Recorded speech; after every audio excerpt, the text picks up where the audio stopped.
ጥበበኛ ሰሎሞን እንታይሉ ካብ ጽቡቕ ሽታ ጽቡቕ ስም ይበልጽ ኢሉ ጽቡቕ ስም ናይ በረኸት እዩ ስለዚህ ነዚና ንደቅና ስለዚህ ነዚና ንርእስና ንቤተሰብና ንጎረባብትና ንዝቀረብና ዮም ኩሉ ጽቡቕ ሽም ክንመርጸሎም ዘድልየና እቲ ጽቡቕ ሽም መን ይተልናኻ ናይ ኪዳን ሽም እዩ ህይወት ዘውህብ ሽም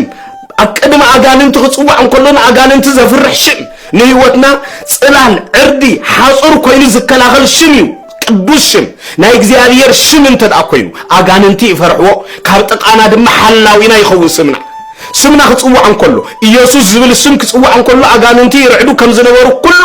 ስምና ናይ እግዚአብሔር ክብሪ ናይ ቅዱሳን ክብሪ ዝገልጽ እንተ ኮይኑ አቀድሚ አጋንንት አቀድሜና ዓቅምን ስልጣንን የብሎም ምክንያቱ ስም እትክቡር ስም እትናይ ኪዳን ስም ናጋንንት ይርዕድሞ ንህይወትና ይባርኽሞ ስለዚህ በዚህ ምክንያት እግዚአብሔር ነዚህ ጥበበኛ ሰሎሞን ካብ ጽቡቕ ሽታ ጽቡቕ ሽም ይበልጽ ይሉ